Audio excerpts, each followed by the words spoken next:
अगर आप किसी भी प्लेट प्लांट में काम करते हैं, आप लोगों ने नोटिस किया होगा टीजी में बहुत सारे डॉक लाइन लगे रहते हैं। आज के इस वीडियो में हम लोग बात करेंगे टीजी के साथ जो भी डॉक लाइन कनेक्टर रहते हैं वो सब डॉक लाइन का काम क्या रहता है, कितने डॉक लाइन आपका टीजी में कनेक्टर रहता है और वो सब कौन से इक्विपमेंट के साथ कनेक्टर रहते हैं। इस सब के बारे में डिटेल में बात करेंगे। तो चलिए इस वीडियो को जल्दी से शुरू करते हैं। सबसे पहले जान लेते हैं हम लोग का टीजी में कितना डॉक लाइन लगा रहता है। आप लोगों ने नोटिस किया आपके टीजी में टोटल 15 ठो डॉक लाइन कनेक्टेड रहता है। आप लोग के टीजी के रिटर्न चेन में आपका टोटल 12 ठो डॉक लाइन कनेक्टेड रहते हैं। और टीजी का जो रूप रहता है यानी आपका फॉरवर्ड साइड का जो चेन रहता है, फॉरवर्ड साइड के चेन के टॉप में जो पोजीशन रहता है उस पोजीशन में आपका 3 ठो डॉक लाइन कनेक्टेड रहता है। टीजी के साथ जो इक्विपमेंट कनेक्टेड रहते हैं वो रहते हैं HR fan, ID fan, air dilution fan और कूलर। इन जगह से आपका डॉक लाइन कनेक्टेड रहता है टीजी के साथ। तो चलिए एक एक डॉक लाइन के बारे में बात करते हैं। एक एक डॉक लाइन के बारे में बात करें उससे पहले मैं एक चीज़ बता दूँ। मैं जो वीडियो बना रहा हूँ ये आपको बता रहा हूँ 0.6 प्लेट प्लांट के बारे में। 0.6 प्लेट प्लांट में नॉर्मली टीजी के 4 ठो जोन रहते हैं, ये आपको पहले से पता होगा। DD1 जोन, दूसरा जोन होता है DD2 जोन, तीसरा जो जोन होता है वो PH1 जोन होता है और जो चौथा जोन होता है वो PH2 जोन होता है।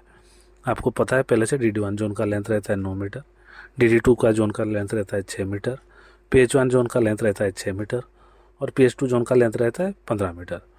तो आप लोग का टोटल लेंथ हो गया टीजी का 36 मीटर। 36 मीटर में आपका जो टीजी रिटर्न चैन है उसमें आपका 3-3 मीटर में बराबर लेंथ में एक एक डक लाइन कनेक्टेड रहता है। सॉरी, इसलिए आपका जो पहला जोन है DD1 जोन है उसमें आपका टोटल लेंथ है 9 मीटर, उसमें 3 ठो डॉक लाइन कनेक्टेड रहता है। DD1 जोन में जो 3 ठो डॉक लाइन कनेक्टेड रहते हैं, एक डॉक लाइन से दूसरे डॉक लाइन के बीच में डिस्टेंस हमेशा 3 मीटर होता है। उसके बाद आपका जो DD2 जोन रहता है, DD2 जोन में आपका 6 मीटर रहता है उसका लेंथ, इसलिए उस जोन में आपका 2 ठो डॉक लाइन रहता है। आपका जो तीसरा जोन है वो तीसरा जोन है PH1 जोन। PH1 जोन में आपका 6 मीटर लेंथ है, इसलिए उसमें 2 ठो डॉक लाइन रहता है। और जो PH2 जोन है उसमें आपका टोटल लेंथ है 15 मीटर, इसलिए उसमें हम आप लोग का 5 ठो डॉक लाइन कनेक्टेड रहता है।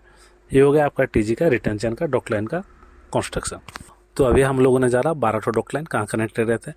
उसके अलावा और 3 ठो डॉक लाइन रहते हैं वो आपका टीजी के रूप में कनेक्टेड रहता है। सबसे पहला जो आपका कनेक्टर रहता है वो DD1 के साथ कनेक्टेड रहता है और जो दूसरा डॉक लाइन रहता है टॉप में वो DD2 के साथ कनेक्टेड रहता है और एक तीसरा डॉक लाइन रहता है वो आपका टीजी का जो PH1 रहता है वहाँ पर कनेक्टेड रहता है। जैसे कि आपको पहले से पता है DD1 में 9 मीटर है, इसमें 3 ठो डॉक लाइन लगा रहता है, DD2 में 2 ठो डॉक लाइन और PH1 जोन में आपका 2 ठो डॉक लाइन लगा रहता है। इसलिए आपका जो आईडी फैन हो गया वो आपका टीजी रिटर्न चेन में जो 7 ठो डॉक लाइन रहते हैं उसके साथ कनेक्टेड रहता है। वो 7 डॉक लाइन से एयर और टेम्परेचर और प्रेशर दोनों को सक्शन करता है, वो चिमनी के थ्रू में एटमॉस्फेयर को डिस्चार्ज कर देता है। तो आपको क्लियर हो गया, पहले जो 7 ठो डॉक लाइन कनेक्टेड रहते हैं वो आपका आईडी फैन के साथ कनेक्टेड रहते हैं। इसके बाद हम लोग जान लेंगे एक दूसरा इक्विपमेंट रहता है वो होता है आपका एचआर फैन। एचआर फैन आपका कहाँ कनेक्टेड रहता है? एचआर फैन आपका PH2 के साथ कनेक्टेड रहता है। PH2 का आपका टोटल लेंथ है 15 मीटर, तो इसलिए इस जोन में आपका रिटर्न चेन में 5 ठो डॉक लाइन लगा रहता है। ये जो 5 डॉक लाइन लगा रहता है यहाँ से आपका ये जो 5 डॉक लाइन रहता है ये PH2 जोन के साथ कनेक्टेड रहता है, इसलिए जब आपका एचआर फैन चलता है वो PH2 जोन से एयर को सक्शन करता है। जो उसका PH2 जोन में जो टेम्परेचर और प्रेशर रहता है उसको सक्शन करता है और एचआर फैन उसको डिस्चार्ज कहाँ करता है? वो डिस्चार्ज करता है आपके टीजी के रूप में देख सकते हैं। आपका जो DD1 और DD2 जोन के पास में टॉप रूप में जो आपका डॉक लाइन कनेक्टेड रहता है वहाँ पर उसको डिस्चार्ज करता है। तो एचआर फैन का काम हो गया कि जोन में जो हाई टेम्परेचर और हाई प्रेशर क्रिएट करता है उसको रिमूव करता है एचआर फैन, और वो कहाँ देता है? वो आपका जो DD1 और DD2 में जो वैक्यूम क्रिएट होता है उस जगह में वो वैक्यूम को कवर करने के लिए एचआर फैन को यूज किया जाता है। तो एचआर फैन आपका PH2 जोन से टेम्परेचर और एयर को रिलीज करता है और उसको कवर करता है कहाँ पर? DD1 और DD2 से।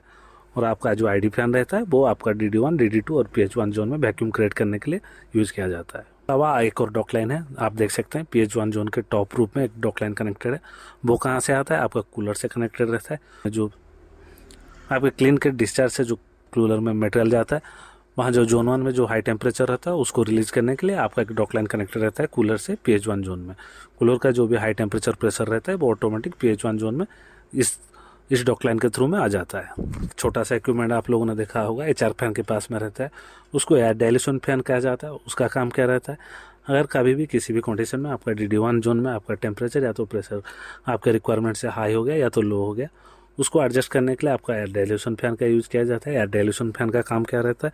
वो एटमॉस्फेयर से एयर को सक्शन करता है और ये इसका जो डॉक लाइन रहता है वो आपका जो DD1 के साथ DD1 में जो टॉप रूप में जो डॉक लाइन रहता है उसके साथ कनेक्टेड रहता है, तो वो एटमॉस्फेयर से एयर लेता है और DD1 जोन में उस एयर को रिलीज़ करता है। लेकिन आज तक मैंने भी जितना काम किया है मेरे 10 साल या 12 साल करियर में, मैं अभी तक एयर डाइल्यूशन फैन को एक भी बार चलते हुए नहीं देखा है। क्योंकि प्रोजेक्ट में इसका ड्राइंग था तो एयर डाइल्यूशन फैन को शुरू से इंस्टॉलेशन किया गया है, लेकिन आज तक मैंने इसको कभी चलाते हुए नहीं देखा है। टीजी में जो डॉक लाइन रहते हैं, टीजी के डॉक लाइन के कंस्ट्रक्शन के डिटेल में उसका काम क्या रहता है, बेसिक के डिटेल में हम लोगों ने बात किया है। मैं उम्मीद करता हूँ इस वीडियो से आप लोगों ने कुछ नया सीखा है। अगर मेरे वीडियो से आप लोगों ने कुछ नया सीखा है, मेरे चैनल को लाइक और सब्सक्राइब करने के लिए मत भूलिए।